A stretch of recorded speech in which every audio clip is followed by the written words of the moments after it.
Assalamualaikum warahmatullahi wabarakatuh, sahabat Om Dea dimana saja berada.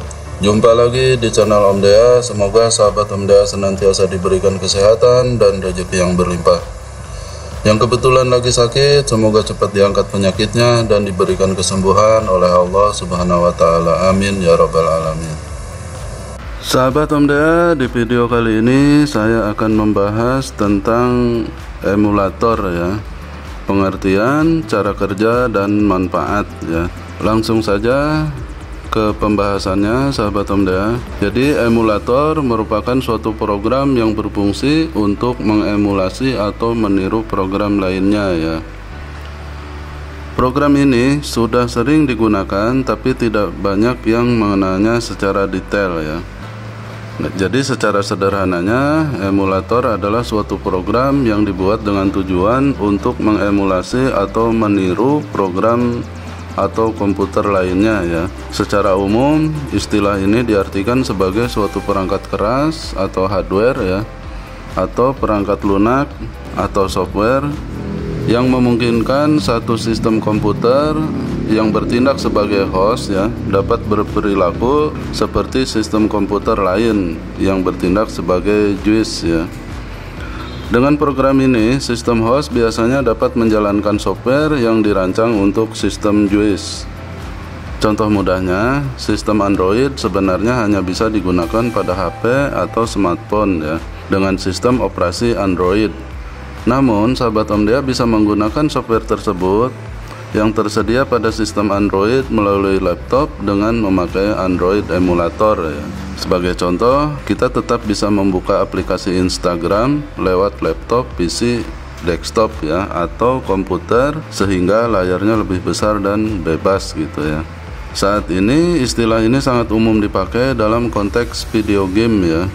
Hal ini karena emulator video game bisa digunakan untuk memainkan game konsol lama pada komputer atau desktop modern sehingga permainannya lebih mudah dan terasa nyata ya. Lalu kemudian bagaimana cara kerja emulator?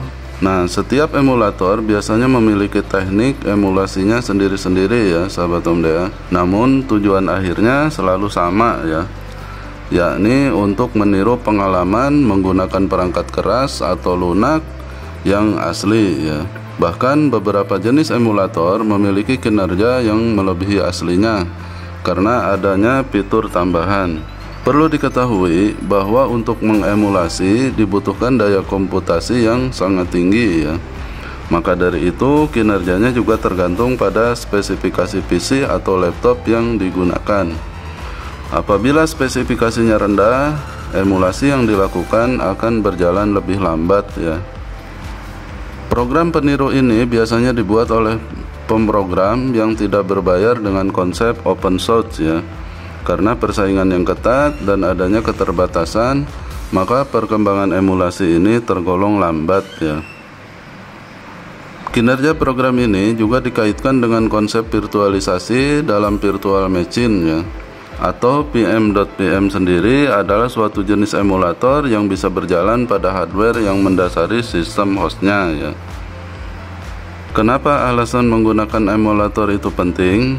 Meski perkembangannya tergolong lambat sahabat Om Dea, namun program ini sangat penting digunakan di era digital seperti sekarang ya.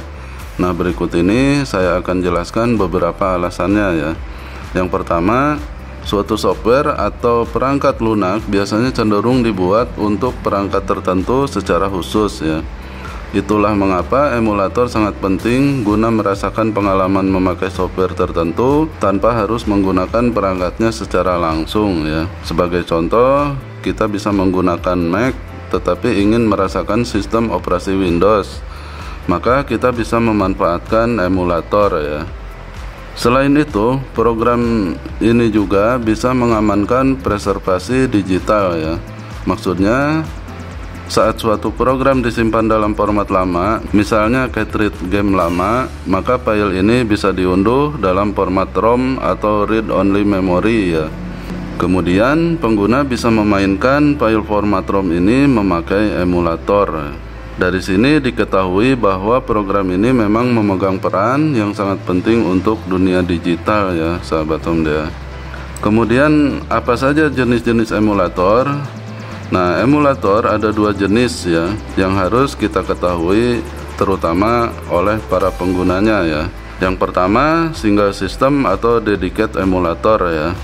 Sesuai dengan namanya, program ini hanya bisa mengemulasi satu jenis sistem saja. Nah, kemudian yang kedua, multi system emulator ya, merupakan program yang bisa melakukan emulasi pada beberapa jenis sistem sekaligus ya sahabat Omda.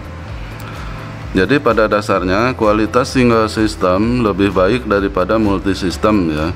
Hal ini karena dengan fokus pada satu sistem, programnya bisa jauh lebih kompatibel dan kesalahan yang mungkin ada dapat diminimalkan dengan baik ya.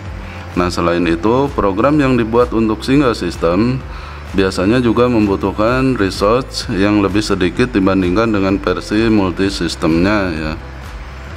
Apakah semua sistem sudah ada emulatornya?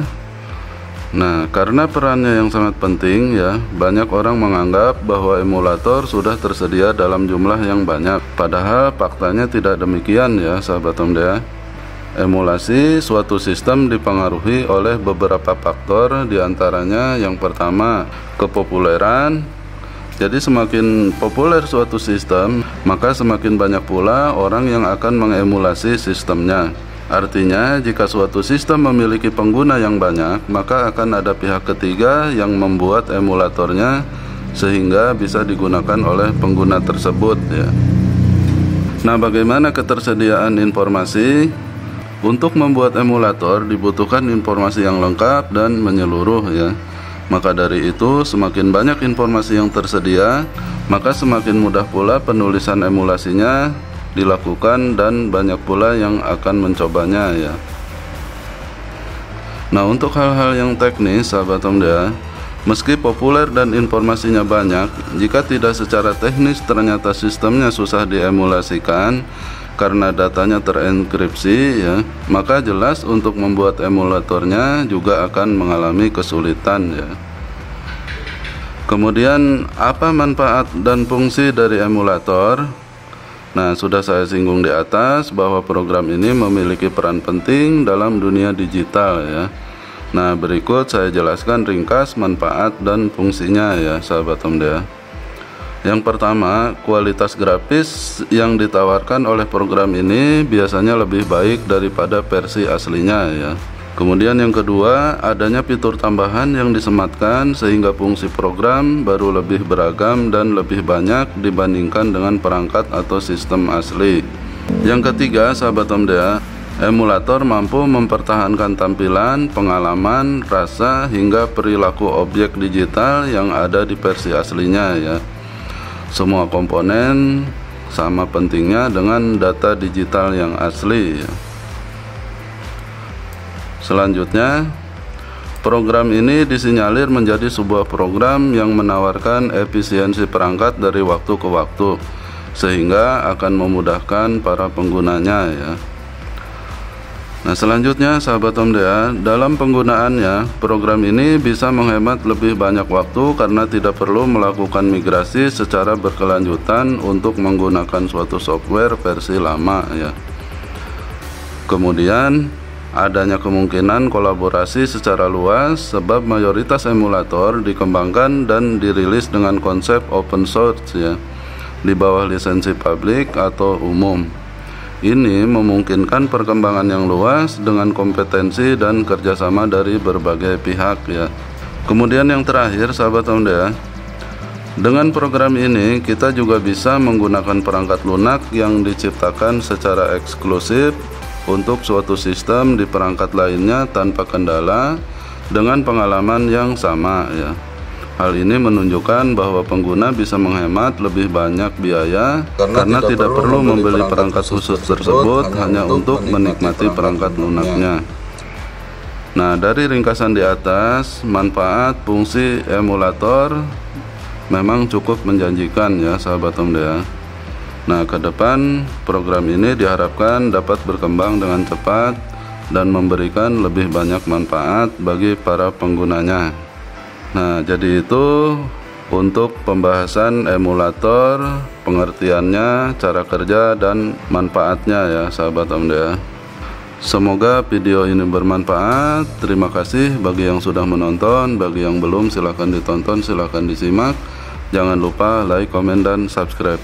Juga tekan lonceng notifikasinya sehingga tidak ketinggalan video-video terbaru dari channel Om Dea. Terima kasih. Wassalamualaikum warahmatullahi wabarakatuh.